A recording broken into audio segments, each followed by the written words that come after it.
Hello everyone, the Army of Otters here, and welcome back to the Unexplored Mojave. Today we're going to be checking out the X-66 Hexcrete Archipelago. Now, this location is actually kind of small, or it's kind of big as far as like its impact on the environment. However, there's really nothing going on here. It's just kind of a fast travel point.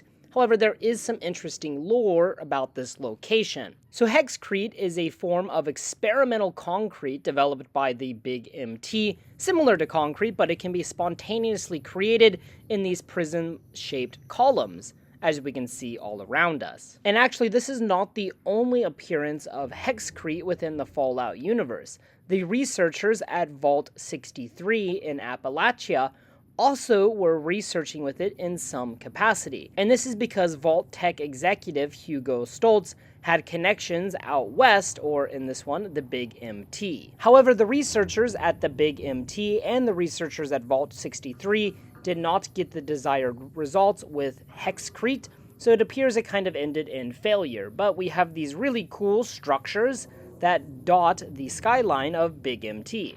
And here on the world map, you can see the location of the X-66 Hexcrete Archipelago. It's literally right next to the X-13 Research Center. Now, do be careful when you come here, as a pack of Night Stalkers has made this archipelago their home. So there's always going to be a lot of Night Stalkers in the area. And I was reading on the wiki that sometimes Y-17 trauma units might also come through the area. However, I didn't see any here when I visited, but maybe it'll be different for you. But after killing all the Night Stalkers, that was it for all the enemies. Now, the only items of loot are found to the southwest over here. And as we come over here, you can actually jump on top of the smaller pillars. Sometimes, though, there might be a bit too tall to jump up on, but a lot of the smaller ones you can easily get up, which actually provides good defense against the Night Stalkers. But over here we can find some proton throwing axe, some liquor, a bedroll, there's also a duffel bag, and a poor skeleton. Perhaps he was eaten by some Night Stalkers. And then over here to the south, we have the Z-38 Lightwave Dynamics Research Center. But that will be a story for another day. For now, we want to do some glitches.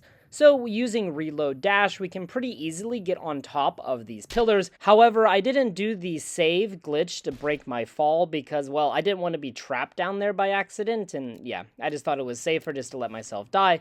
But we did the reload glitch again, this time to a lot more success. It even launched me much higher, as you can see here.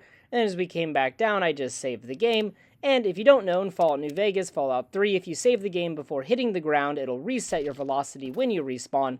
Therefore, you won't die. And from up here, you can get some truly amazing views of the Big MT. And you can kind of use this as a vantage point against any enemies around you, using like missiles or like an anti-material rifle, something like that. But do be careful because there are like these middle holes on these pillars that just kind of fall into the bottom area, which would obviously kill you, or you could easily get stuck down there if you were to do the save glitch. So, you know, that's no bueno. But I guess you could fast travel as long as there's no enemies in the surrounding area. Also, one more thing I wanted to mention, a cut ending to Old World Blues would have included a slide revealing that Goodsprings was crushed beneath bizarre Hexcrete blocks that stacked to the sky after the think tank was helped by the courier in order to escape the Big MT. That would have been a very, very tragic and sad ending for Goodsprings, one that was considered but was ultimately cut from the final game. Alright guys, thank you so much for watching this episode of the Unexplored Mojave. Let me know what you guys think of Hexcrete, and if you have any recommendations or ideas for future videos, please let me know in the comments section below. As always, until next time.